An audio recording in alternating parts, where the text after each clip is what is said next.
Qual o critério que você usa para definir se a sua vida vale a pena?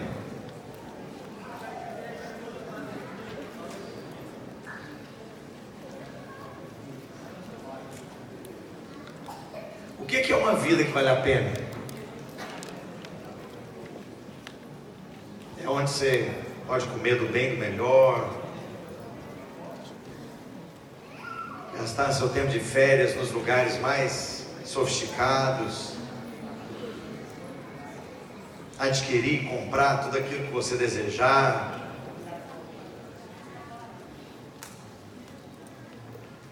O que na verdade define uma vida que vale a pena?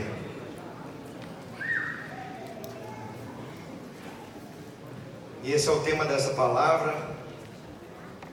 Eu gostaria logo de início de fazer uma afirmação muito forte.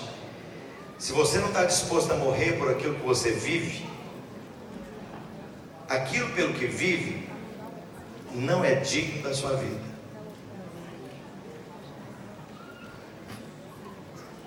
Você pode dizer isso para a pessoa que está do seu lado? Se você não está disposto a morrer por aquilo pelo que você vive, aquilo pelo que vive não é digno da sua vida. É barato. Não, agora já sou eu falando. É medíocre. O que é uma vida que vale a pena? E quando a gente fala para pessoas que tiveram a coragem de deixar sua terra natal para se aventurar a fronteiras desconhecidas, isso que eu estou falando é ainda mais forte, porque de alguma forma você já aceitou esse desafio, você já aceitou o risco.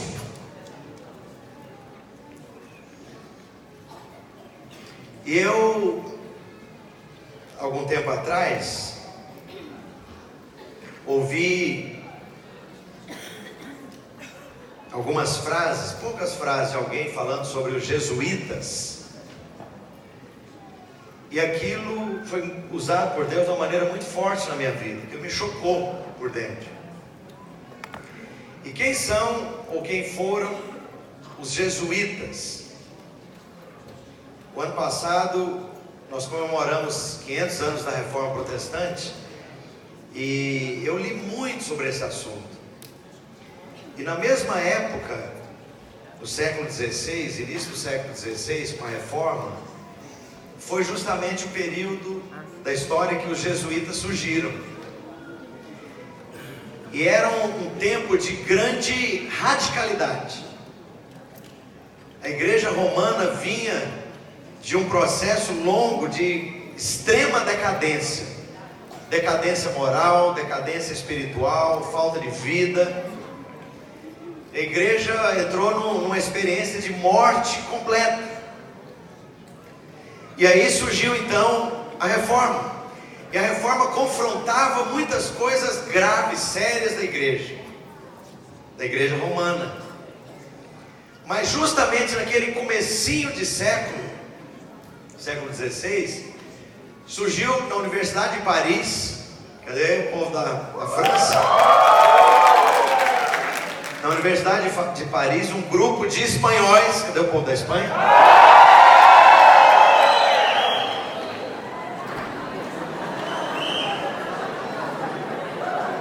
Olha para cá. Nós já estamos no Ministério da Palavra, não divague. E no meio desses jovens espanhóis havia um português.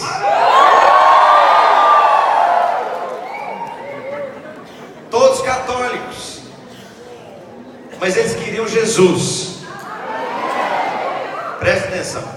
Eles queriam Jesus e começaram a orar e buscar a Deus e a se envolver numa experiência mais prática, devocional, do que teológica. Eles queriam Jesus. Então eles se dispuseram a viver uma vida de santidade, de piedade, de consagração absoluta a Deus, de uma consagração sem reserva nenhuma a Deus. E eles passaram a se autodenominar amigos de Jesus. Eles não queriam criar uma denominação ou inventar alguma coisa diferente.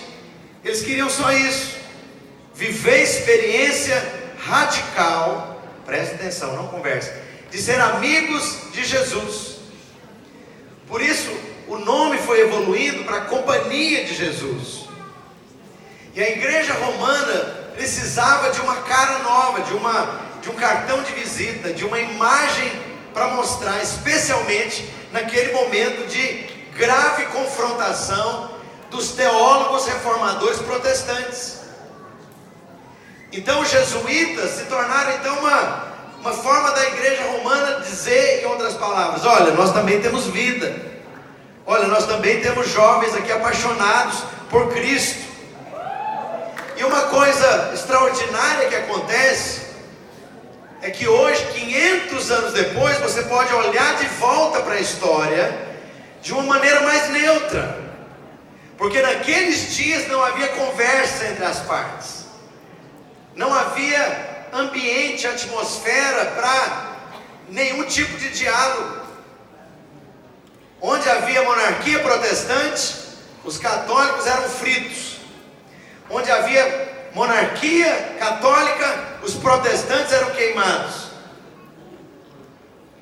Na França, no dia de São Bartolomeu, a rainha francesa chamou a liderança dos protestantes todos, mais ou menos 25 mil crentes, e os matou numa noite.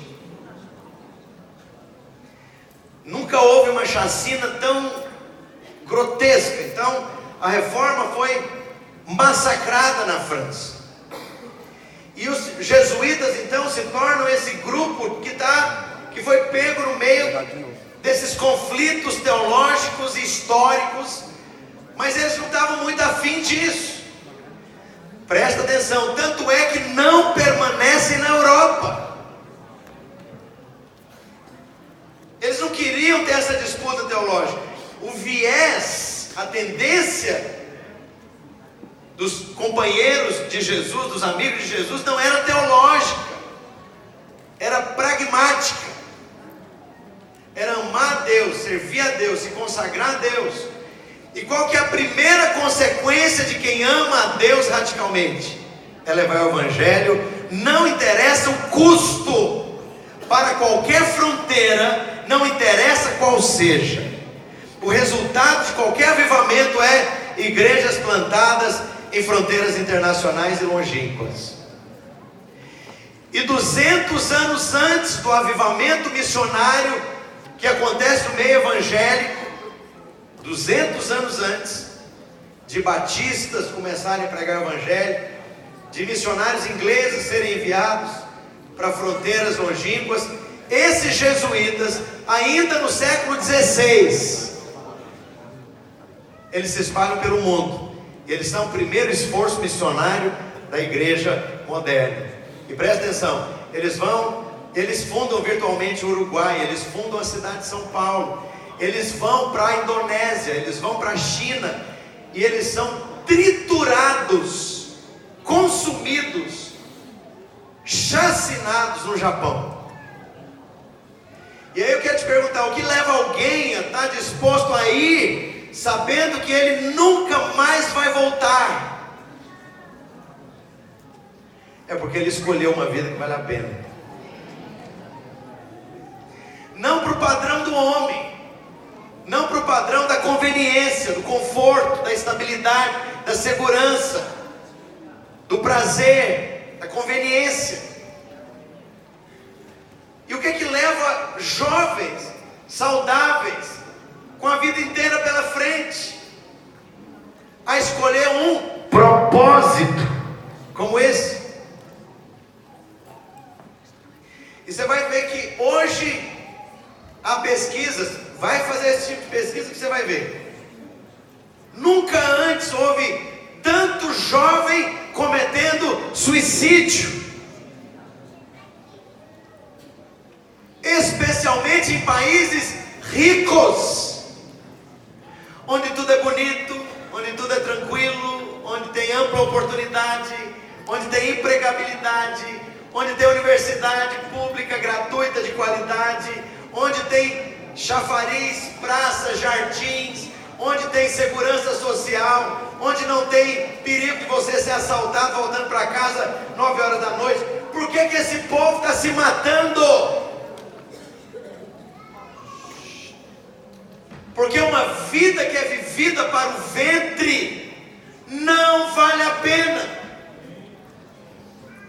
Quando não há propósito, nós sentimos que a nossa vida não tem gosto. E o que falta para essa geração inteira aí fora dessas portas? Propósito existencial, razão existencial, uma vida que valha a pena. E aí você vai ver o ministério de Jesus, a ênfase dele, antes de qualquer cura, André, antes de qualquer milagre, antes de curar a gripe, Jesus chega para os discípulos, é a primeira conversa, é ponto de partida, é beabá, é pré-condição para o que virá depois nos evangelhos. Eu vim aqui para dar propósito para vocês, farei de vocês pescadores de homens. Para com esse negócio de pescar piaba, essa vidinha idiota, de subsistência, preocupada com coisa, com firula de segunda classe. Eu vou fazer de vocês revolucionários. Eu vim aqui para dar propósito existencial. Foi a primeira coisa que Jesus fez. Não tem milagre nenhum ainda, não de cura, não de... Ele impacta os discípulos ali em Lucas capítulo 5 com a pesca maravilhosa. Isso sim foi milagre. Mas presta atenção, primeira coisa que Jesus dá para os discípulos: uma vida que vale a pena. Aquilo os consumiria. Os 3 que ouvem isso, primeiro a morrer é cerrado ao meio, que é Tiago, pouco tempo depois da igreja. O segundo a morrer foi Pedro, crucificado em Roma, perseguido debaixo, sob a perseguição do imperador Nero. E o outro que viveu a vida inteira perseguido e durou mais foi João. Todos eles estavam dispostos a morrer diariamente por aquilo pelo que viviam. E o que nós estamos fazendo da nossa vida? Essa coisa de investir a nossa vida vale a pena, né? E assim, é importante tocar nesse assunto, especialmente para nós jovens. Deixa eu me colocar no meio, porque é exatamente esse assunto aqui, é exatamente esse a tônica. E tem esse filme, né? E assim, falando desse filme, chama O Silêncio. Eu recomendo, porque fala um pouco sobre a história dos jesuítas lá no Japão. Mas se você gosta de filme com final feliz, não veja. A minha esposa, ela só gosta de filme açucarado com final feliz. O bandido foi preso, o mocinho casou e todos viveram felizes para sempre. E eu não tinha visto o filme todo ainda. Peguei o filme e fui passar na escola bíblica. Quando eu passei o filme na escola bíblica, quando terminou, porque o filme é horrível, no final todos morrem, literalmente. Não sobrou um para remédio nem para contar a história. Todos morrem. Os alunos ficaram todos olhando para mim assim, tipo, e aí, pastor? A gente estava esperando que arrebentou, explodiu, cresceu, avançou, plantou igreja, foi uma vitória, foi um avivamento, foi uma coisa tremenda, incrível. E o pastor veio trazer essa obra deprê.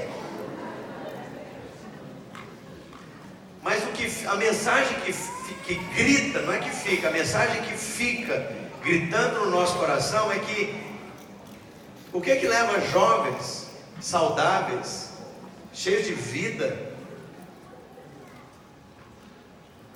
no continente confortável da época, no berço da civilização, entrar para um projeto de vida que eles sabem que eles não vão voltar mais. Eu estou indo para uma viagem, presta atenção, de ida, e não vai ter volta. Quem for vai morrer. Então, a grande questão, a nossa vida vale a pena, porque hoje em dia a mentalidade, a ideologia que foi introjetada dentro de nós é: você tem que viver uma vida confortável, longa, não tenha filho, dá trabalho, crie gatos. Se você matar o gato porque está com raiva do gato, ninguém vai saber. Não vai ter processo. Você não vai receber carta da escola cobrando que tem que colocar o menino na escola. Viva para o seu ventre. Participe de grupos de turismo. Vá para a Tailândia. Lá é barato, o euro, ó, forte na Tailândia. É isso que é a vida. Comer bem, ter uma vida longa, viver com qualidade, passear no final da vida, por favor. Mas é essa a ideologia do primeiro mundo, Estados Unidos, Europa e nos países que estão caminhando para desenvolvimento. O desenvolvimento é isso, é esse padrão de vida. Viva para o seu ventre, satisfaça-se no seu próprio ventre com esse padrão de vida. E há então uma porçãozinha desse filme que é horrível, no final todos morrem. E ele tem uma particularidade: começa com todos morrendo e termina com todos mortos. E o pior é que é verdade, não é uma obra de ficção. Eu gostaria que a gente visse 2 minutos do filme que mostra esses irmãos. E se você acha que só você é salvo, você vai ter muita surpresa de ver umas freirinhas lá no céu que não negaram a Cristo na União Soviética, foram torturadas até a morte, e você vai falar para elas: cruz credo, mas a senhora aqui, a senhora é católica? Ave Maria que a senhora está aqui. Pois é, eu criei em Cristo e me entreguei para Ele. E fazer o quê? A igreja é só uma, você está dentro ou você está fora. Eu quero estar dentro. Eu gostaria que os irmãos apagassem essas luzes aqui e os irmãos projetassem o vídeo. Coloca por favor o áudio de maneira bem clara para a gente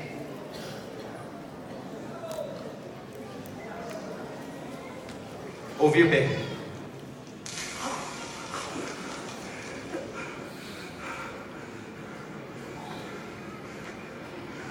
Praise to you, Lord Jesus Christ. 始めよう。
novamente.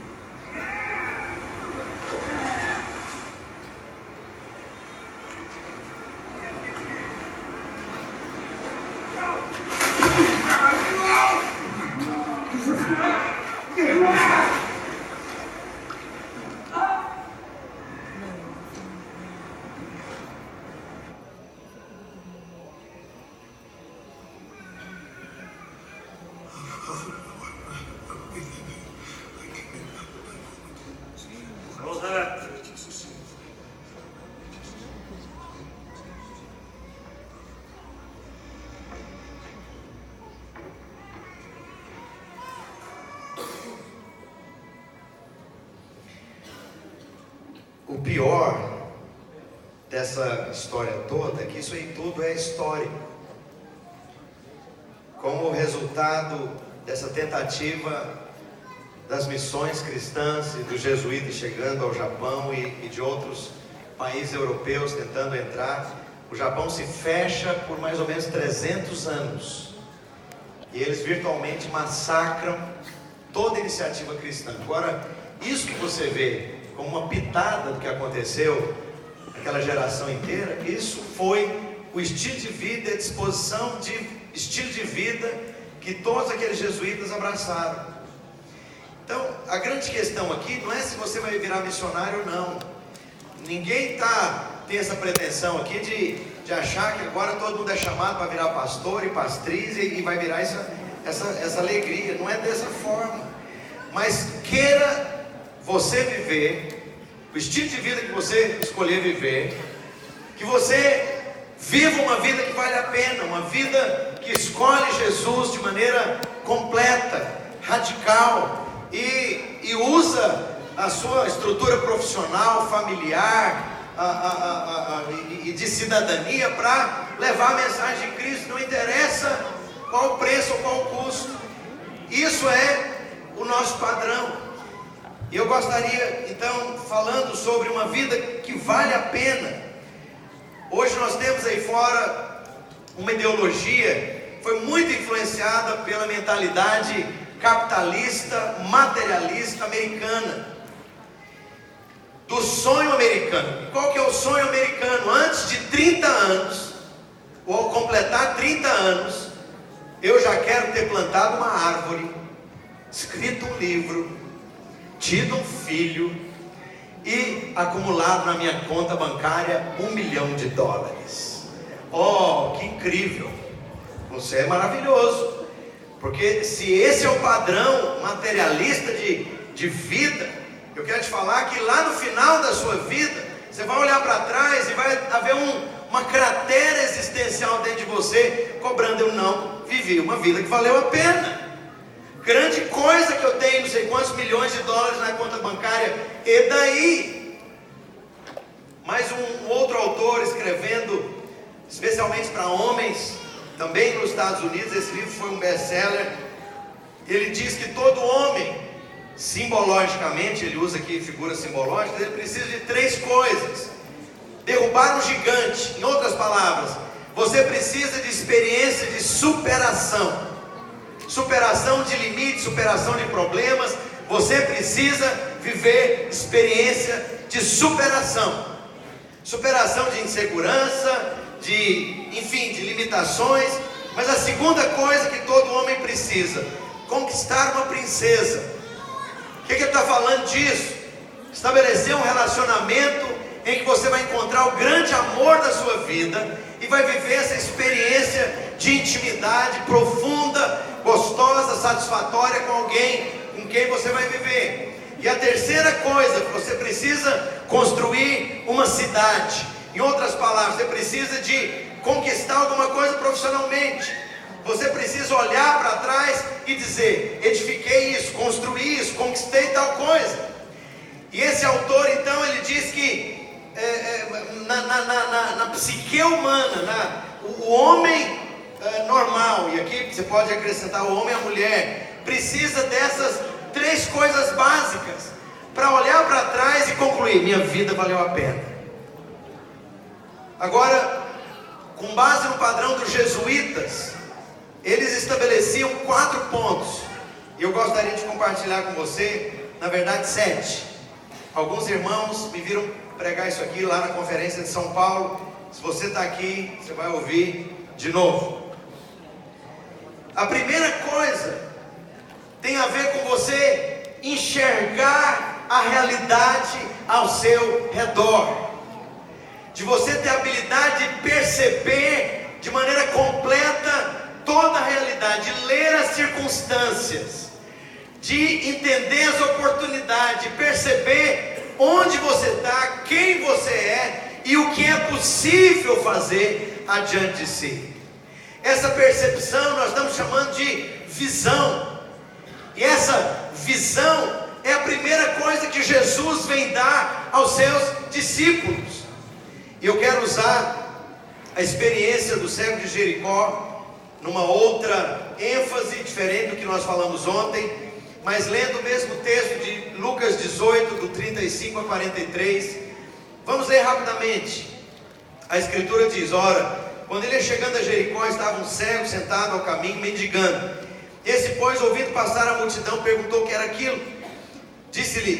Disseram-lhe que Jesus o Nazareno ia passando. Então ele se pôs a clamar, dizendo: Jesus, filho de Davi, tem compaixão de mim. E os que iam à frente repreendiam-no para que se calasse. Ele, porém, clamava ainda mais: Filho de Davi, tem compaixão de mim.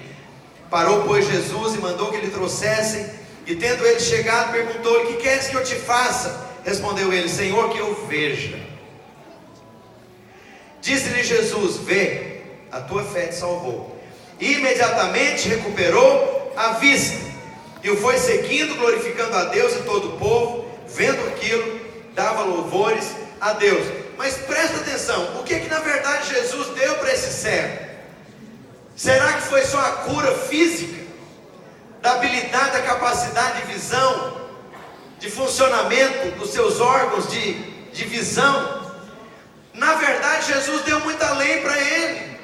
A partir desse momento, ele pôde ver as implicações das coisas que estavam adiante dele. Ele pôde enxergar futuro, possibilidades, esperança, potencial, coisas a fazer. E nesse momento aqui, a primeira coisa que alguém era requisitado para se tornar parte dessa equipe missionária dos jesuítas é visão, é enxergar, é a capacidade de ler as coisas ao seu redor. Eu quero perguntar: você sabe ler as coisas ao seu redor? Nós aprendemos com Deus, nós temos essa percepção espiritual. Deus quer te dar isso, sem limite, sem barreira. Deus deseja te dar a capacidade de perceber potencial, oportunidades, desdobramentos, consequências do que você escolhe, consequências do seu estilo de vida, resultado do investimento de tempo, trabalho, dinheiro, energia, perseverança. Isso é ver.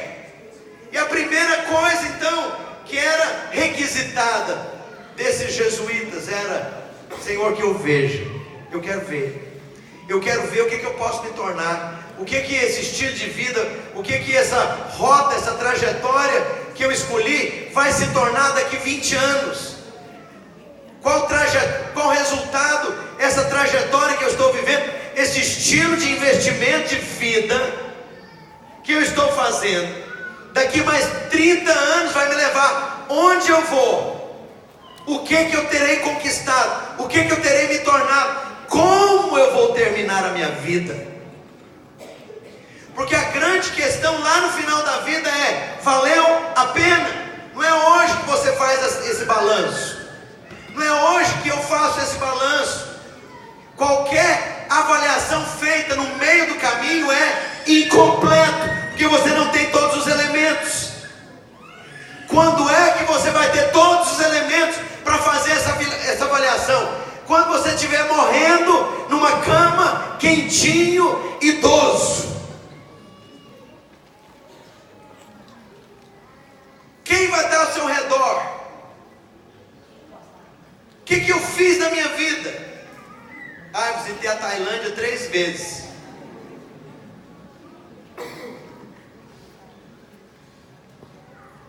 O que mais, além de visitar a Tailândia e passear com as suas amigas velhinhas?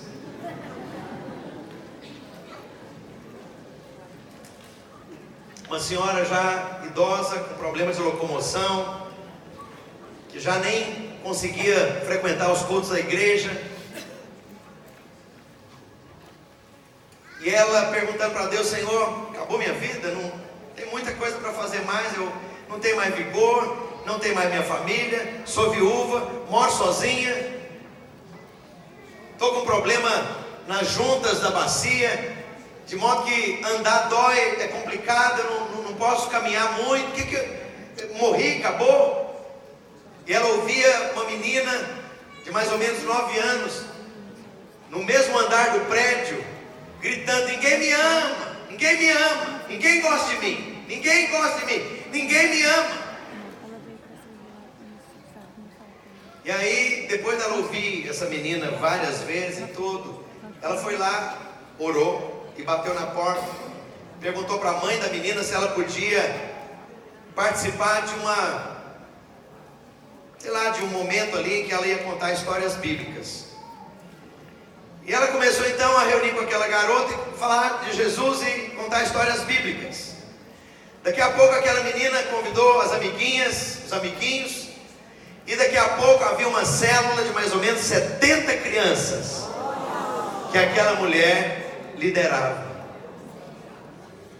70 e tal anos. O que aconteceu? Ela viu. Eu quero perguntar: você quer ver? Pede nessa manhã, primeira coisa, que o Espírito Santo abra a sua visão. Senhor, que eu veja. E isso era a primeira coisa que Jesus fez com os discípulos.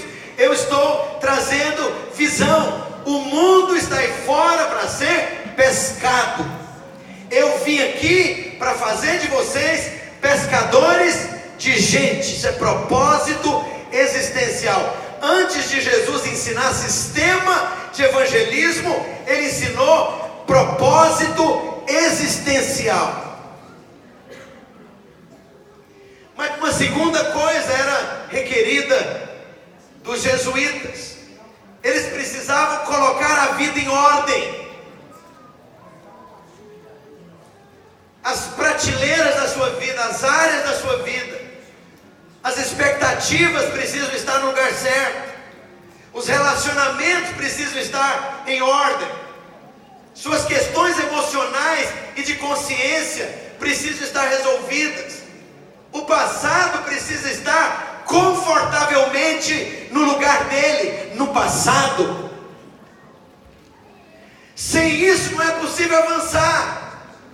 Trazendo o passivo do passado, você é incapaz de avançar no futuro.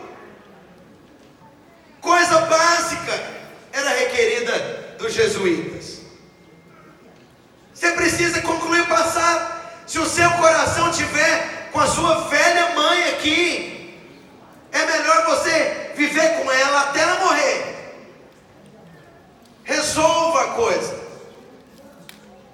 Mas não se lance, não vá zarpar para grandes águas ou grandes descobrimentos ou grandes profundidades, se você deixou para trás penduricalhos.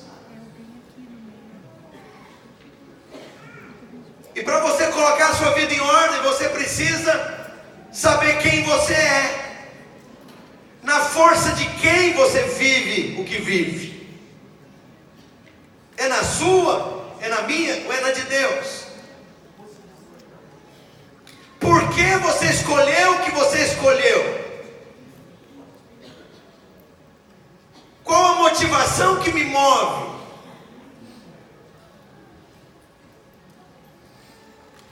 E nos evangelhos não há ninguém tão exposto quanto o melhor amigo de Jesus, que era Pedro.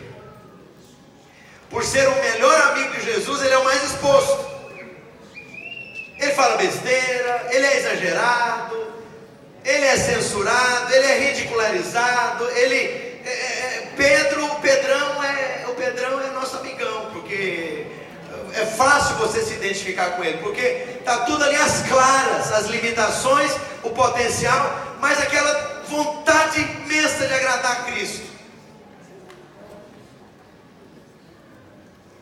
E aqui em Lucas capítulo 22, nós vamos ler o verso 61 e 62, a Escritura diz: virando-se o Senhor olhou para Pedro, e Pedro lembrou-se da palavra do Senhor, como lhe havia dito: hoje, antes que o galo cante, 3 vezes me negarás. E havendo saído, chorou amargamente. Por que ele chorou amargamente? Eu imagino que Pedro nunca teve um choro como esse. Ele estava com pena de Jesus. Ele estava consternado porque Jesus estava prestes a morrer. Por que ele chorou? Ele chorou porque ele se viu. Ele chorou porque ele viu que a vida dele estava toda fora de ordem. Ele chorou porque ele se viu nu. Ele chorou porque ele viu que o máximo que ele tinha não era suficiente para agradar a Deus. O máximo da decisão, da escolha, da vontade, da disposição era fraco demais para seguir Jesus até o fim. Isso foi tudo planejado por Deus, porque o discipulado, à medida que vai evoluindo, vai ficando cada vez mais quente a chapa, a coisa vai ficando cada vez mais profunda, você vai começando a ver cada vez mais a sua nudez. E Pedro então se enxerga que não era na força dele, no poder dele, na inteligência dele, na eloquência dele, na profundidade dele, no carisma dele, na capacidade administrativa dele, no brilhantismo dele, na disposição de tomar iniciativas, no pioneirismo dele. Não era ele. Tudo aquilo que tinha a ver com ele era fraco demais para chegar até o fim.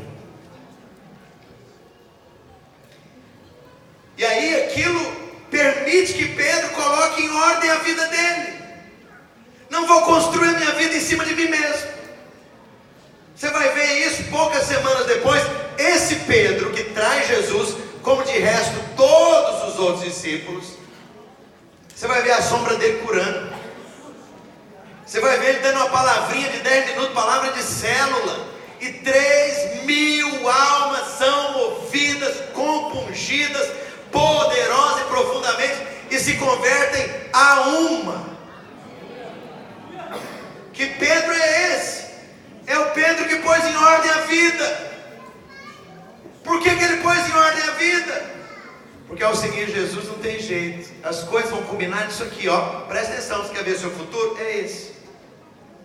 Se você segue Jesus, você vai chegar no momento em que você enxergou as prateleiras da sua vida. O porquê, como, quando, com quem, que jeito, razão, meu motivo, o que me move. Por que eu estou procurando isso? Por que eu gosto daquilo? Por que eu estou correndo atrás dessa coisa? Por que eu sou tão interessado naquela outra coisa? Por que eu vivo nisso? Por que eu ponho meu tempo naquilo? Por que o meu coração está naquilo outro? E Jesus, sem falar a palavra, sem condenar, a Bíblia diz que Jesus só olhou para Pedro. Jesus ali sangrando, com a coroa de espinhos, humilhado, com as costas retalhadas. Certamente essa visão aqui, quando eles cruzaram o olhar, foi alguma coisa entre 50 metros e 200 metros, mais ou menos, para ter essa visão tão clara e trocar os olhares de maneira tão clara. Jesus não disse palavra, Pedro entendeu tudo. Eu preciso pôr minha vida em ordem, se é isso que eu quero. Se eu quero uma vida que vale a pena, eu preciso pôr as coisas em ordem, prioridades em ordem, valores em ordem, motivos em ordem. Mas a terceira coisa que se requer de alguém que quer construir uma vida que vale a pena, essa palavra não é uma palavra com tempo de validade, ela vai contemplar até o último dia do seu viver nesse planeta. Tem a ver com a terceira coisa: você precisa de investimento, apropriação, crescimento, treinamento. Antes de haver manifestação, precisa haver apropriação. Me fala com quem você anda, eu vou te falar onde você vai chegar. O que você vai fazer? O que a sua vida vai se tornar? E como é que você vai acabar? Pegando o mesmo exemplo de Pedro, Tiago e João, eles andaram com Jesus, eles revolucionaram o planeta. Os outros pescadores não andaram com Jesus, daquela mesma vila. O que você sabe deles? Acabaram, morreram. Casou com quem? Vai com a Joaninha. Tiveram quantos filhos? 3. Morreu tudo. E o vento levou. Que vento? O vento da mediocridade. Então presta atenção.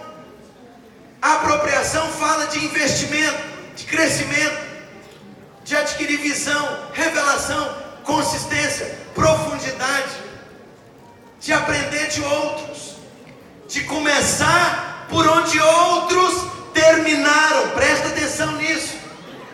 De subir nos ombros de outros que já andaram antes de você, de ganhar caminhada com a caminhada que outros já percorreram.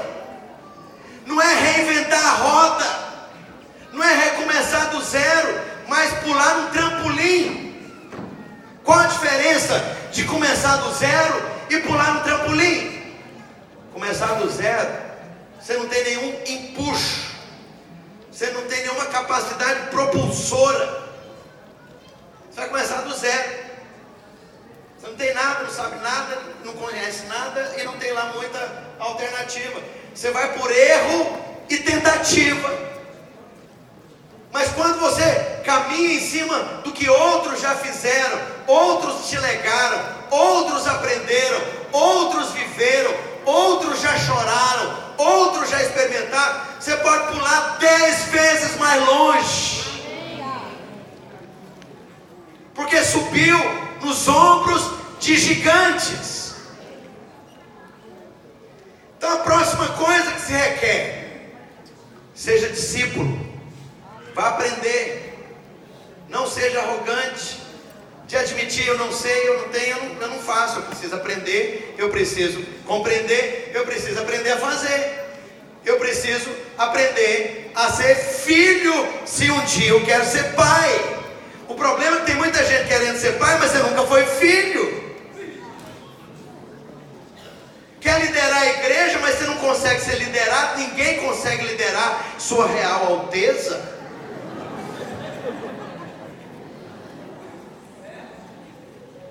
Porque para dar 2 passos tem que ter 30 justificativas, 40 motivações. A pessoa vai empurrando e é de altíssima manutenção. Eu quero te perguntar: é fácil liderar certas pessoas? Não é. Se eu quero crescer, eu preciso andar com o Felipe e falar: Felipe, me ensina, Felipe. Felipe, eu quero aprender com você.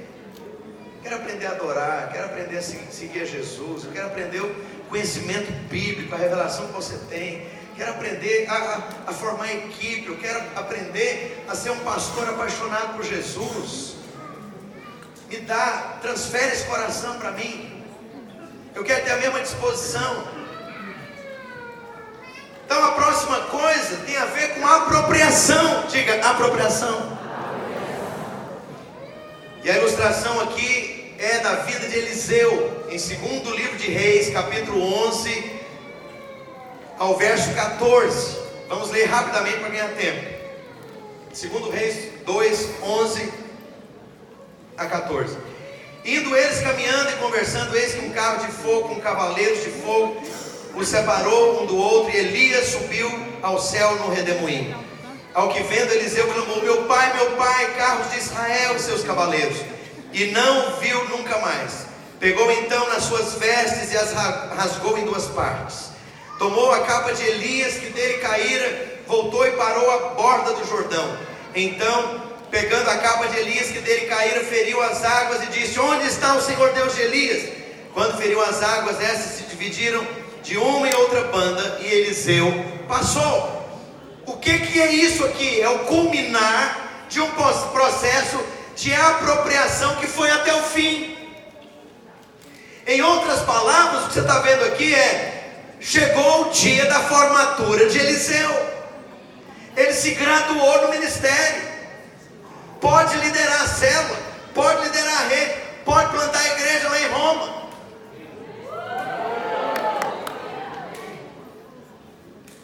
Chegou o tempo, por quê? Não quer dizer que aprendeu tudo. Você vai continuar aprendendo o resto da vida. Mas veja bem, é critério liberador você passar pelo ciclo completo de apropriação, treinamento e formação. Esses caras que iam...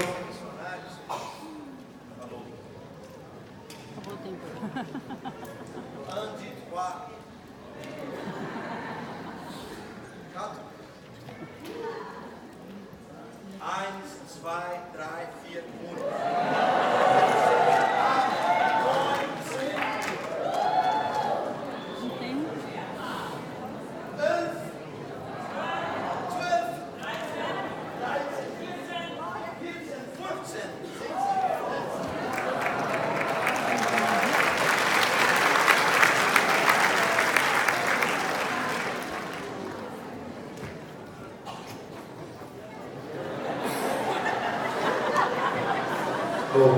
Jurubeba. Funciona. Repita comigo: Jurubeba. Isso. Olha para cá. Não me vai.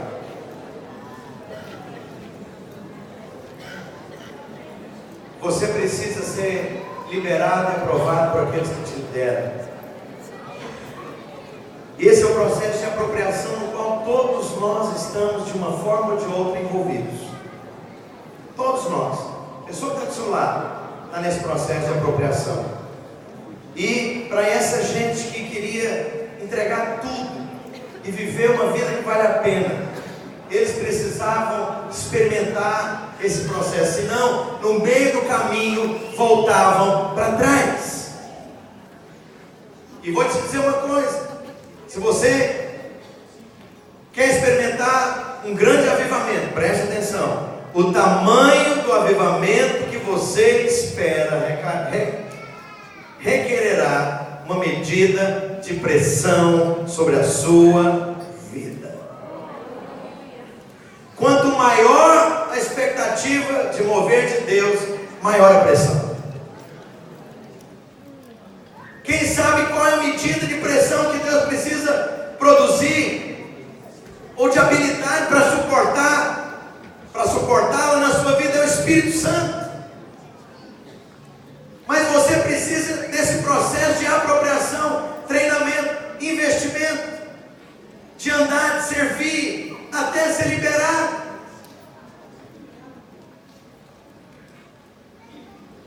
E o próximo ponto que era requerido desses jovens que se dispunham a viver uma vida que vale a pena, preste atenção que isso para mim é um dos pontos mais importantes entre esses 7. Ame radicalmente. Se não é para amar radicalmente, não vai não mexe com isso não. Porque ter uma célula na sua casa vai te encher o saco. Deus me livre, esses crentes vêm para cá e jogam café que sobra na minha samambaia. É verdade. Pelo amor de Deus, o povo encherido vem na minha casa e tem gente que vai para a cozinha e abre a minha geladeira e deixa pedaço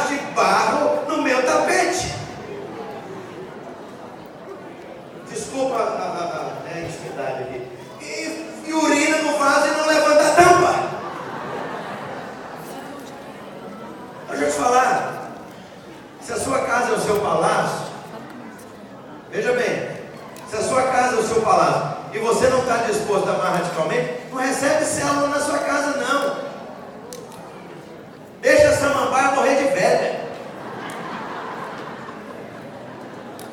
E deixa a tampa do vaso para os gatos. Tranca a porta e seja uma pessoa completamente isolada da realidade lá fora. Não se aborreça com pessoas dentro da sua vida, criando confusão e instabilidade. Porque o que está implícito aqui em amar radicalmente é abrir-se para o imprevisível. E a gente de todo tipo, gente maravilhosa, gente nobre, gente que vai amar, gente que vai te honrar, gente que vai cuidar de você, gente que vai ser agradecida, gente que vai responder ao seu investimento. Graças a Deus essas pessoas são a maioria. Mas tem uma meia dúzia de íngua de caroço que vai te fazer sofrer.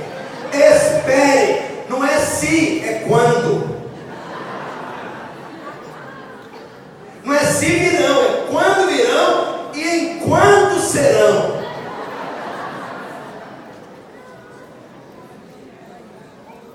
Amar radicalmente significa amar até o fim, amar no meu limite, amar até onde eu posso, amar com todos os recursos que eu tenho, amar com a minha vida, com a minha intimidade, com o meu dinheiro, com o meu trabalho, com a minha expectativa, com a minha perseverança, com meus relacionamentos, com as minhas coisas, com a minha casa, com o meu carro, com a minha vida, com a minha família, com a minha mesa, com o meu prato, com a minha despensa.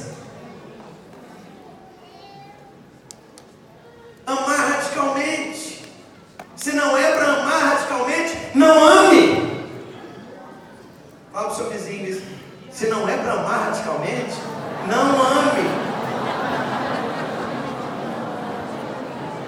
Se não é para amar radicalmente os irmãos, não ame. Você vai ser daquele povo chato que reclama. Ah, eu já fui na igreja, fulano, que tem aquele dom de língua, estava lá na porta.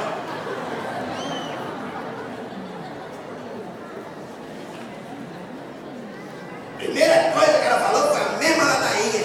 Ué, normal. Você está querendo que o céu seja aqui? Então deixa eu te falar, não é aqui o céu. Alô? Apesar de você poder viver a experiência dos poderes do mundo vindouro aqui, céu é lá. Se você quer a perfeição do céu, morre logo.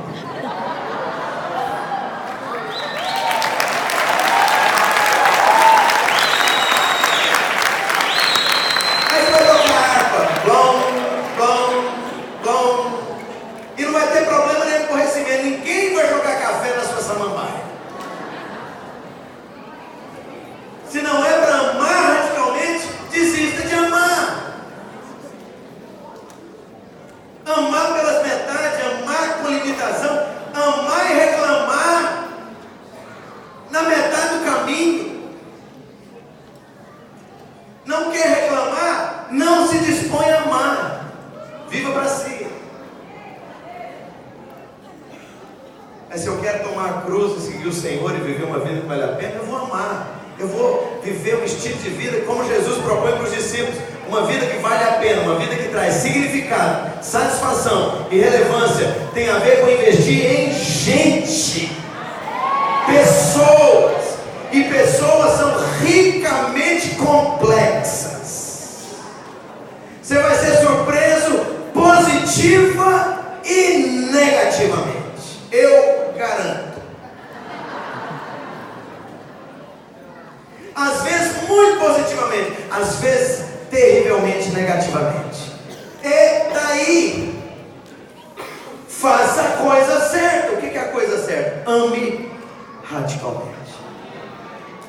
Lá em Guaratinguetá, cidade desse povo maravilhoso aqui, houve um testemunho chocante de uma senhora, preste atenção, que decidiu amar radicalmente.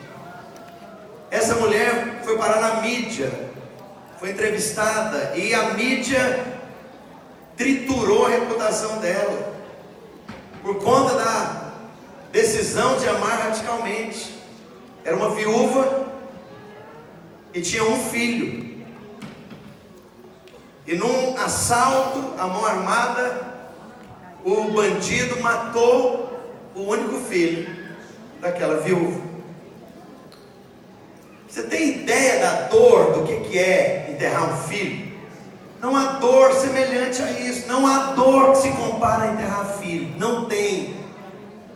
Porque é uma dor que você não resolve, é uma dor de alma, é uma dor de uma perda incalculável. E para piorar tudo, ela já era sozinha, já era viúva e agora um único filho. E aí depois do processo todo de dor, de tristeza, de raiva, de frustração, de porquês, o bandido foi preso, condenado, foi para a cadeia. Passaram alguns anos, ela pegou uma cestinha e foi lá visitar o bandido. Marcou. Aparentemente o rapaz não sabia quem era a visita. E a mulher falou: eu sou a mãe do fulano. Você matou meu filho. E você não tem ideia de que rapaz precioso que era meu filho. Meu filho era alegre, meu filho era amoroso, meu filho cuidava de mim. Meu filho era minha companhia, meu filho. E falou tanta coisa sobre o rapaz. Mas eu trouxe para você um presente aqui hoje, nessa cestinha. Trouxe biscoito, trouxe alguns doces, eu trouxe sabonete, desodorante, tem uma colônia para você, tem aparelho de barba. Porque como você matou meu filho, eu estou te adotando hoje. Você passou a ser o meu filho. Vou cuidar de você como eu cuidava dele. Isso é amar radicalmente. Essa mulher foi depenada pelas pessoas. Porque não amava o filho de verdade. Porque ninguém faz uma coisa dessa. Não faz mesmo. Amar radicalmente é você amar fora desse padrão de conforto e conveniência pessoal, de proteção pessoal, de pé de meia pessoal, de guardar para si, fazer para si. Esses jovens que cruzavam o Atlântico e chegaram na Índia, na África, no Extremo Oriente, lugares como Indonésia, Malásia, Coreia, Japão, América do Sul, eles estavam dispostos a amar radicalmente e amaram radicalmente. Há uma história sobre isso. E aqui em João 21:15, depois daquela experiência de traição em que Pedro mesmo se vê incapaz de responder a Jesus até o final, agora Jesus encontra com ele e dá uma outra oportunidade para falar de amor. Em João 21:15, Jesus pergunta a Pedro: Pedro, você me ágape? Em outras palavras, você me ama com amor perfeito, completo, incondicional, radical, que envolve tudo. A resposta de Pedro na língua grega é: Jesus, eu filéu you. Eu filéu você. Eu amo você com amor de amigo. Eu não vou pular à frente, prometer mundos e fundos, porque eu já me traí ali no passado. Lembra, 3 semanas atrás? Não vou dizer para o Senhor que eu amo com amor radical, porque eu até quero, eu até quis, mas não está em mim, não está no meu poder, da minha alma humana, da minha capacidade natural humana de amar radicalmente. Então Jesus, não é ágape não, é filéu, é amor de amigo. E amor de amigo é um amor bom, gostoso, conveniente, faz parte do nosso crescimento, mas é um amor que gira em torno de afinidades e interesses em comum. Por que eu sou amigo do reino? Porque nós temos o mesmo padrão de vida, queremos as mesmas coisas, amamos as mesmas coisas, nós podemos conversar sobre os mesmos assuntos. Por que você é amigo de quem você é amigo? Às vezes você viu tanta afinidade. O que é afinidade? Afinidade é gostar da mesma coisa, ter os mesmos padrões, valores, mesmo nível cultural, social. Aí você fala: nossa, mas é impressionante, você parece demais comigo. Na verdade, você está gostando de você, nele.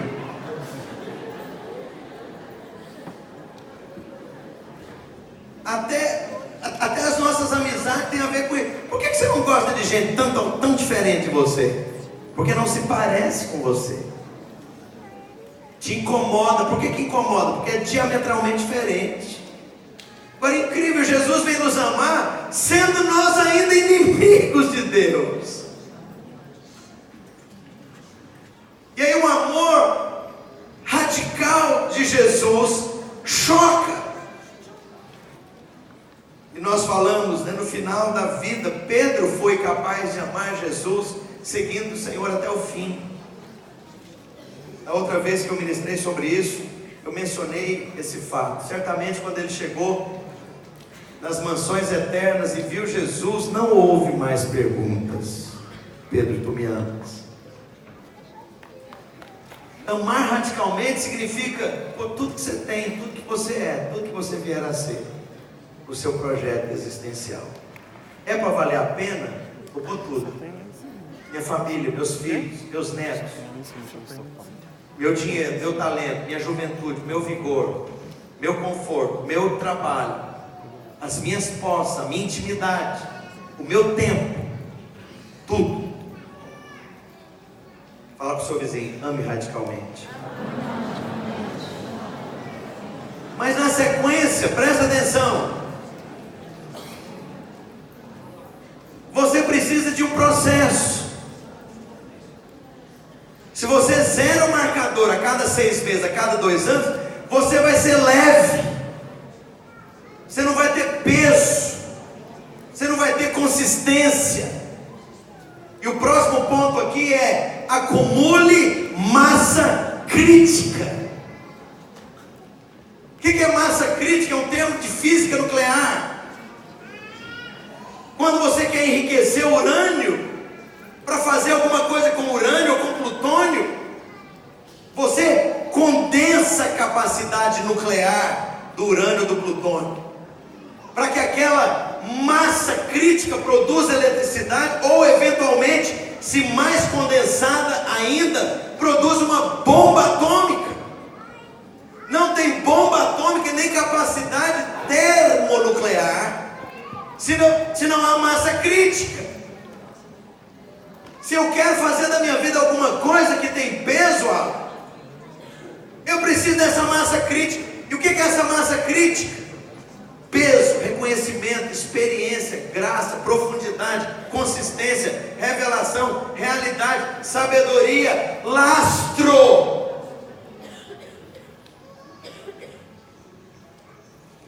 E aí nós vemos isso perfeitamente ilustrado aqui em 2 Samuel 7:8. Quando a Bíblia fala o que virou Davi, depois de algumas décadas. Como é que Davi começa? Nós vimos ontem a pastora Luísa compartilhando a palavra extraordinária sobre isso. Ele é um Zé Perequeté, que tira beijo do pé para comer com café.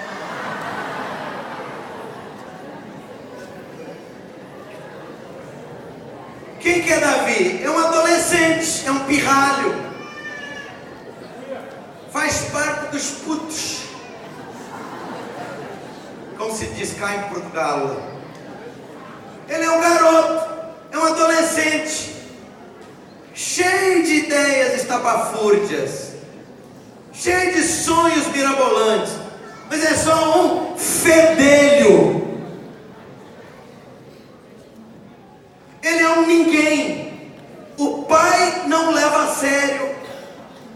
Os irmãos, como nós vimos ontem, não levaram a sério. Por quê? Ele não tem nada para mostrar. Olha para mim. Cadê sua história? Cadê seus discípulos? Cadê sua obra? Cadê sua vida? Cadê o peso? Cadê a palavra? Cadê a realidade? Cadê a influência? Cadê a consistência? Cadê a sua breve história dos últimos anos? É isso que fala. Isso vai dar testemunho da massa crítica que você tem ou que não tem. Gente leve, inconstante, que começa, mas nunca vai. É para ir, mas nunca tem. E Davi aqui é a realidade de alguém que tem essa massa crítica, porque acumulou isso. Foco, processo, investimento, história, perseverança. Por que as nossas igrejas normalmente crescem? Porque nós não estamos zerando o marcador da visão a cada 2 anos. Nós não estamos trocando de pastor a cada 4. Nós nos cansamos do pastor. Quantos aqui da Assembleia querem que o pastor continue sendo o nosso pastor? Quem apoia que ele seja demitido, esteja como está. E aqueles que gostam que ele permaneça por mais 2 anos de pastorado, levante a mão. Você troca de pai a cada 4 anos? É por isso que algumas igrejas nunca crescem. Não dá tempo de acumular massa crítica. Não tem liderança de peso naquele lugar. Não tem líderes que ganharam reconhecimento, consistência, conexão com o povo. Em 2 Samuel capítulo 7, verso 8, Deus faz uma avaliação na famosa aliança davídica.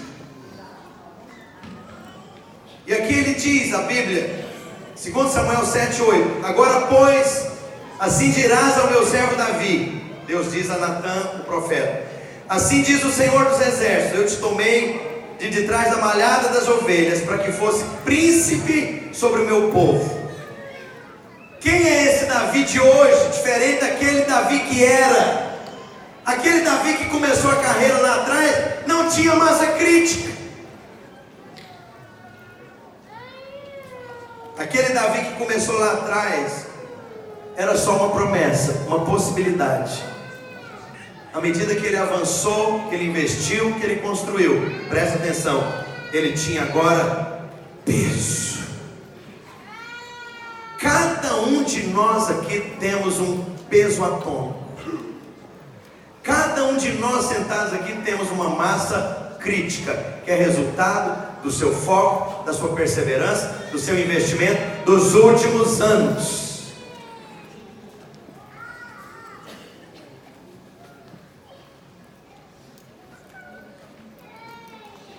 Deus deseja alinhar todas as condições para que a sua massa crítica, para mais do que uma promessa, se torne uma realidade. Diga para o seu vizinho: Deus deseja que todo o seu potencial, uma vez maximizado, se torne realidade. Não é promessa, não é sonho mais, é uma realidade. E finalmente a Bíblia diz em Lucas 6,13, esse é o 6º ponto que se esperava daqueles jovens que queriam viver uma vida que vale a pena. Cadê as pessoas que têm recebido seu investimento? Cadê as pessoas que têm recebido o seu amor, seu conselho, seu discipulado, seu treinamento? Cadê as pessoas que andam com você? Tem problema você ser amiguinho de alguns, mas há pessoas que são filhos espirituais.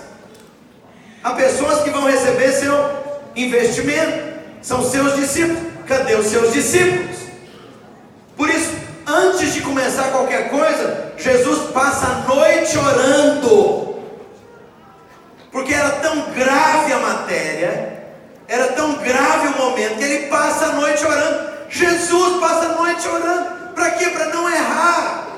Presta atenção. Não errar em quê, pastor? Escolhendo os discípulos. Porque aqueles com quem você caminha determinam aonde você vai chegar.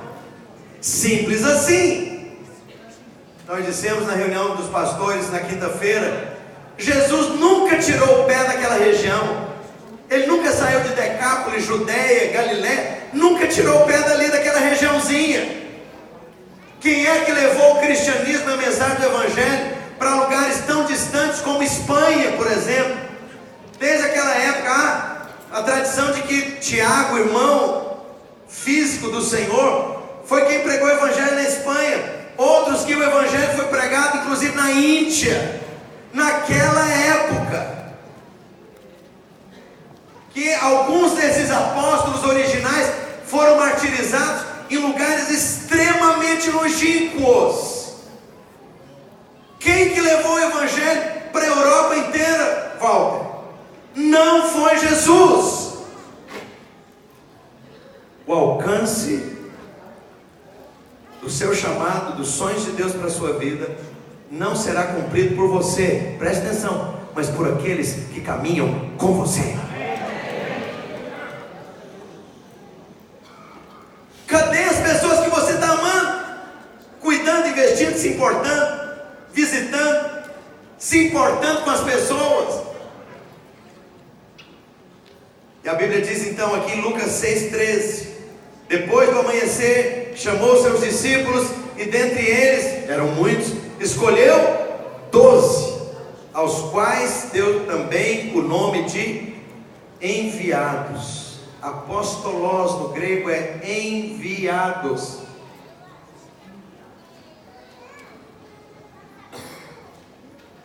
Por isso, nós na Videira, na Vinha, temos esse encargo tão grande por discipular, por investir em pessoas, por treinar pessoas, por caminhar com pessoas. Por isso a terminologia de quem lidera a célula e as multiplica 1, 2, 3 vezes se torna discipulador, porque esse é o aspecto básico. É preciso aprender essa coisa básica de ser líder de líderes, não viver para si mais, mas que o seu investimento viabilize o sonho de outros. E a perfeita maturidade é você investir, treinar, liberar outros para o cumprimento do sonho deles, não seu.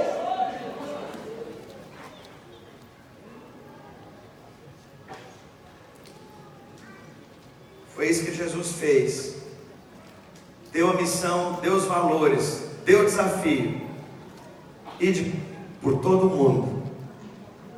Todo mundo é muita coisa. Pregar o evangelho a toda criatura. Toda criatura é muita gente. Ensinando-os a guardar todo o conselho de Deus. O conselho de Deus completo é muita coisa.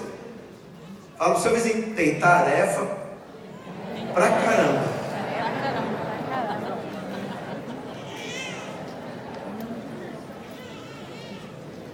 E o que é ser igreja? Viver essas coisas simples. Cadê os seus filhos? Cadê as pessoas? Cadê os irmãos? E por último, os irmãos deixem um vídeo na agulha, porque nós vamos terminar como nós começamos. Escolha o caminho. Preste atenção. Esse é talvez o segundo ponto mais importante desses 7. Escolha e põe a sua vida no caminho, nos trilhos de atos heróicos. Não estou dizendo que você tem que ser morto lá no Japão, não. Nem virar missionário no interior da África, nos lugares mais perigosos. Não estou falando isso não. Estou dizendo que se você for advogado, lá na Antuérpia, escolha caminhos de atos heróicos. Escolha fazer o que ninguém faz. Escolha viver como ninguém vive. Escolha entregar sua vida como ninguém entrega. Você é professor universitário, escolha ser um professor universitário revolucionário pela causa de Cristo dentro da universidade. Não interessa o preço de perseguição, de crítica, de demérito. Escolha o caminho de atos heróicos. E qual que é o texto bíblico para isso? Jesus escolhe o momento final, para o ato final de toda a sua história de vida. Ele escolhe um momento de festa pública nacional, que era a festa da Páscoa, onde toda a nação, toda a liderança, pessoas das nações vizinhas viriam, e ele morre crucificado, humilhado, enxovalhado, se esvaindo em sangue. Por que Jesus escolheu o ato máximo e heróico? Porque ele queria terminar a história toda da maneira mais forte, mais poderosa, mais impactante possível. E foi isso que marcou as nossas vidas até hoje.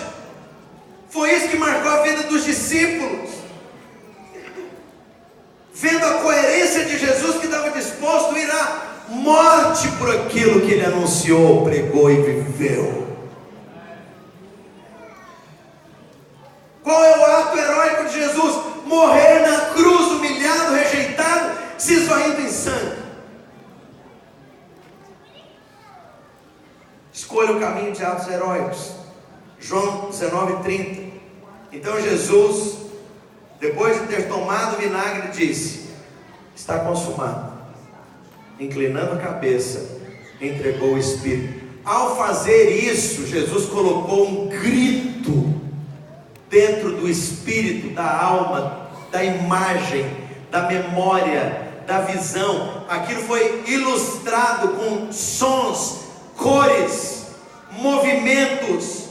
Foi audiovisual. E eles nunca mais conseguiram se livrar do grito heróico de Jesus. Para viver uma vida que vale a pena, escolhe uma vida de atos heróicos.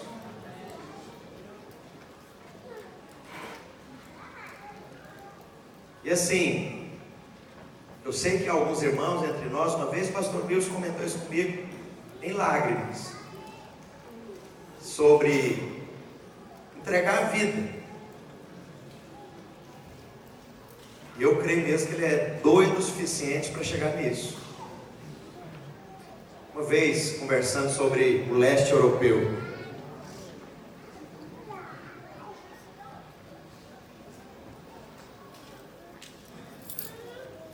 e como eu disse, não é necessariamente que você vai virar missionário num lugar perseguido e vai ser preso e morto. Não estou dizendo isso.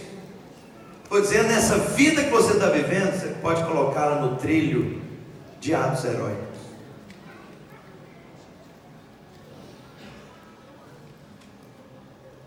A minha vida chegou num patamar hoje que podia ser, ou pode ser, muito confortável. Casei todos os meus filhos. Quando eu casei o último, me veio um sentimento de alegria, mais ou menos assim: tô livre.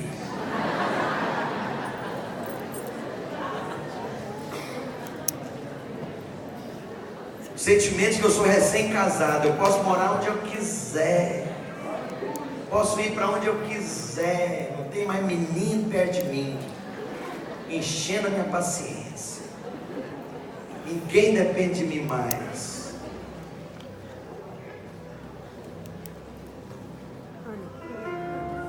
E aí era a hora de pensar então na casa do avô. Fui no banco, e os Estados Unidos é muito bom para isso, tem crédito. Consegui um bom crédito, escolhemos um condomínio, um bom terreno, com um canal, um lagozinho no fundo, uma casa bem grande para os netos poderem correr bastante, uma cozinha bem confortável para eu fazer bastante pizza.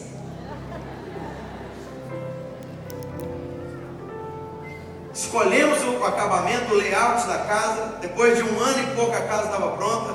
Quando nós entramos na casa, a minha esposa falou: essa casa não vai ser nossa.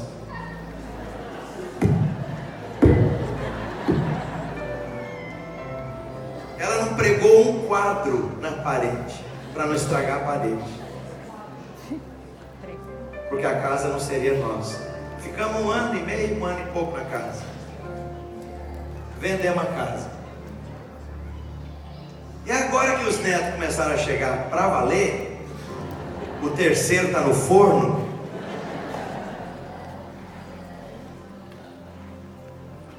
Era hora de eu virar cavalinho de neto. Eu falei para ela: nós não vamos virar babá de neto. Por quê? É intencional. Quer dizer que eu não quero proximidade dos meus netos? Pelo contrário, eu quero muito. Mas eu quero marcar a vida dos meus netos. Como é que eu posso marcar a vida dos meus netos? Colocando a minha vida no trilho de atos heróicos.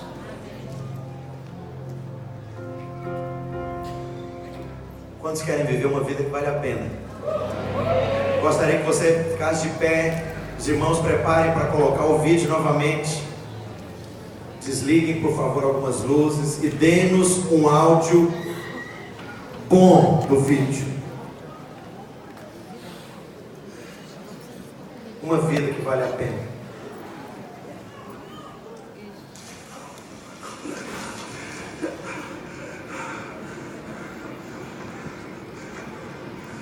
Praise to you, Lord Jesus Christ. 始めよう。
Pessoal da equipe de louvor, por favor, esteja aqui à frente bem rapidamente. Podem começar a ministrar um cântico.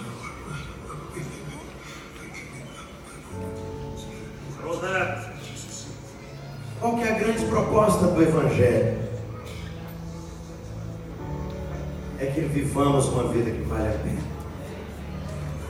Uma vida que traz significado, satisfação, relevância. Uma vida que investe em gente, em pessoas. Tem que ir para a África nem para a Ásia. Sua vizinhança, seu prédio, a sua célula. Está disposto a amar radicalmente? Está disposto a colocar a sua vida nos trilhos de atos heróicos, de adquirir massa crítica, de ser treinado, aprender a ser pai, aprender a ser marido, aprender a ser esposa, aprender a ser mãe, aprender a ser liderado, para um dia você ser pai, ser mãe, ser líder, ser pastor? Você quer ver, enxergar e ler a realidade, o potencial, as possibilidades que estão ao seu redor? Esses 7 pontos. Se você quer isso, gostaria que você viesse aqui à frente, ou se ajoelhasse onde você está e respondesse ao Senhor: Deus, eu estou vivendo minha única vida. Eu não tenho todo o tempo, eu tenho algum tempo. E o tempo que eu tenho, eu quero colocar nessa via, nesse caminho. Eu estou na Europa, não para viver necessariamente uma vida longeva, conveniente, confortável, segura, que eu não teria em outro país. Eu estou aqui para amar os belgas, sem reservas e sem limites, para amar os holandeses, para amar os italianos, para amar os suíços, para amar os ingleses, para servir até o fim, sem limite e sem medida,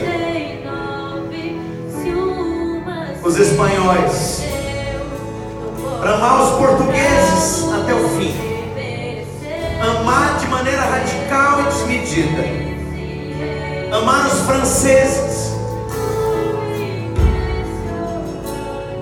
amar os dinamarqueses, os alemães, os austríacos, os poloneses, os ucranianos, os russos, os búlgaros, os húngaros, os lituanos,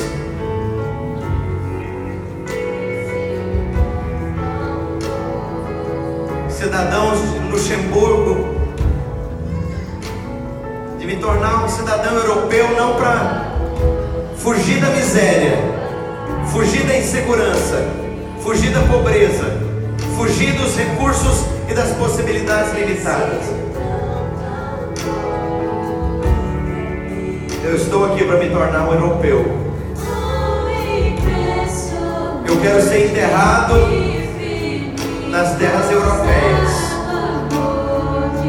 Um dia os meus ossos possam repousar em terra europeia, porque eu amei esse continente, o país onde o Senhor me plantou, até o meu limite, até o fim. Abra sua boca e ore. Pai, eu apresento a igreja na Europa, a igreja que o Senhor tem confiado a nós na Europa. Cada país, cada cidade, cada localidade, cada célula, cada liderança, cada família. Meu Deus, marca essa geração, ó Deus, com uma palavra viva, poderosa, fecunda. Meu Deus, que nos leve a experimentar um poderoso, genuíno mover de Deus. Meu Deus, que se transforme em salvação de milhares e centenas de milhares de pessoas. Meu Deus, que nós nos tornemos comunidades vivas e poderosas, onde quer que esse evangelho da graça for pregado. Oh, em nome de Jesus. Oh, em nome de Jesus. Enquanto os irmãos cantam, abra sua boca, responda a Deus. Eu quero ouvir o murmúrio da sua oração.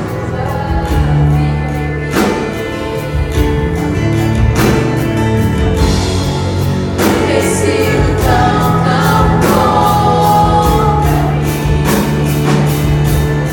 pra mim.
e sente que o seu espírito já derramou o que precisava derramar, eu gostaria que você orasse com alguém que está do seu lado, próximo a você. Se você quer continuar orando, não tem problema, continue. Não tem pressa, essa é a sua vida. Essa é a sua vida. Os irmãos podem ligar as luzes. Queria pedir que o Felipe organizasse para mim o vídeo. Quem que vai filmar? Aleluia, Jesus.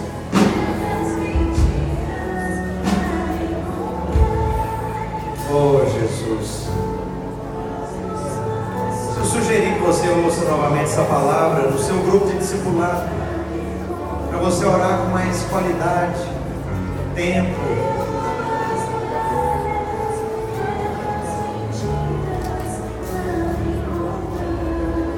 Nós vamos ter tempo para orar mais depois da segunda palavra. E eu preciso fazer algo agora. Eu queria a sua ajuda.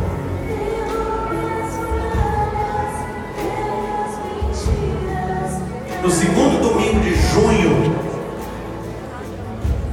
é o dia que nós escolhemos para ser o Dia Mundial de Missões. O que nós fazemos nesse dia? Nós, na verdade, um mês antes, a gente vai falando na igreja sobre onde nós temos chegado como obra. Eu não sei se você sabe, mas presta atenção. Quando você dizima na sua igreja, parte do seu dízimo é investido em missões mundiais. Não sei se você sabia disso. Esse recurso que você dizima é o recurso com o qual nós viabilizamos a obra, pagamos passagem aérea para missionários, enviamos missionários, pagamos salário para alguns desses missionários durante alguns anos. É com esse recurso. E no Dia Mundial de Missões é o dia em que nós, como igreja, hoje nós estamos virtualmente em 38 países.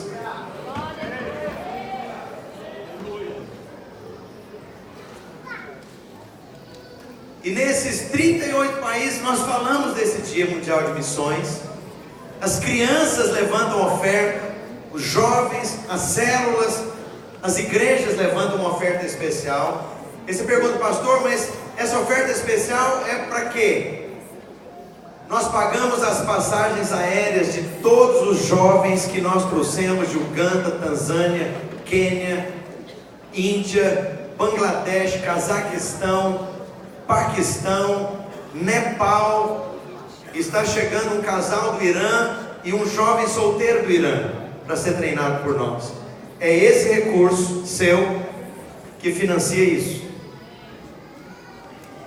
E assim, Deus tem feito muito além do que os parcos e limitados recursos. É milagre. O tempo todo é milagre. Eu gostaria que você fizesse parte desse milagre.